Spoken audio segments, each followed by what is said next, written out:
Jonathan Leshnoff's new piece. It's not really new, I guess. 2008. Yes. He wrote it. Yeah.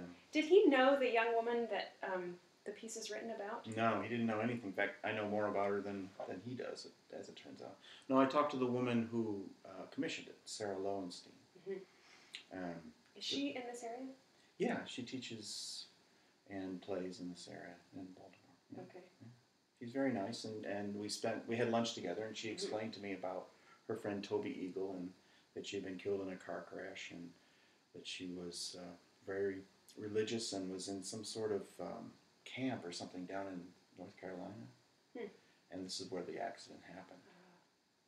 And after this happened, she wanted to do something to recognize her friend, so she got some people to help her put together enough money to make this commission. So that's how it came about. What a great way to keep somebody alive. Isn't it, though? And I think she's the only one who's ever played it, so I think that I'm the first one other than the commissioner to give it a try. Yeah. As it is. It's a pretty intense subject matter, as is much of our program, as are most of our programs. That seems to be my strength. You're such a dark programmer. That's right. Dark.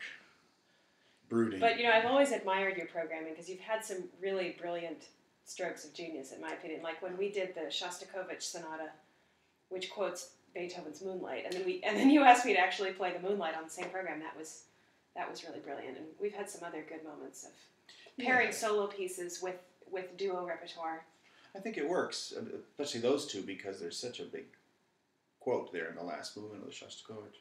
Yeah. And I would always get people asking me afterwards, well, what was that? Was it Beethoven's this or Beethoven's that? Mm-hmm.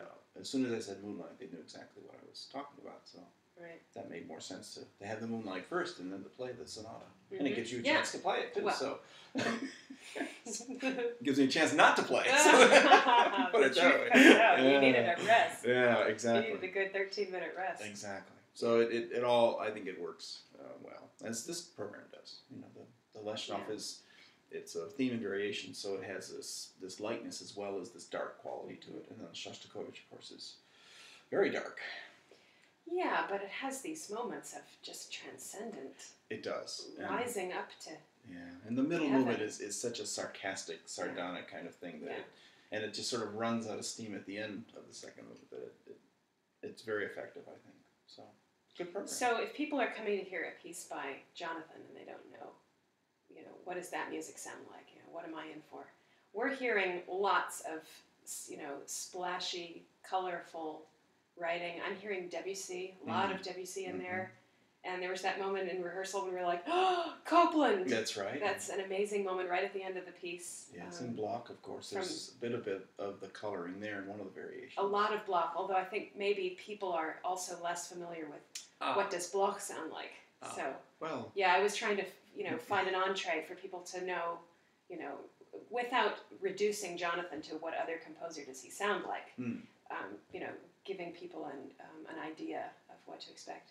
Well, he's a tonal composer, but he doesn't stay in tonality. It shifts back and forth, and what I love about his music is that this juxtaposition of the two, that you feel like you're in tonality, but then you're not, or it starts in one key and it ends in another, but it does so in such a natural way, almost a Brahmsian way, that you don't feel as if you're going to that key, yet that's where you end up. And then in some senses what he does is completely authentic to normal tonal practice tradition, like he starts his piece in B-flat minor and modulates to the relative major for the end. I mean, it's pretty, in a way, that's pretty standard procedure for a minor mode. Yeah, but the way the variations are set up, it isn't just slow, fast, or major, minor, or something like that. They really connect to each other, and there's a flow from one until the end. So I think that really is interesting to the audience. Yeah. And you can hear the theme throughout, even though it's changed a bit, of course, through.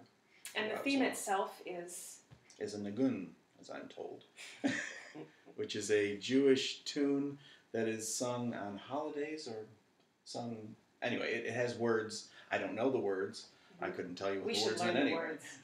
Yes, we could sing it. I took Basic Judaism a long time ago, and it's been a while. I'm rusty. Well, there you go. That will be next week's project. Yes. We will learn the nigun. Nigun. Well, anyway, so it's based on this nigun, this tune, and it's not a standard 4-bar phrase or anything. It has a little bit of variation, but it was Toby Eagle's favorite Nigun, favorite tune, and that's why this is based on it. So. Yeah, it's beautiful. Yeah, it is. Can't wait to share it with people.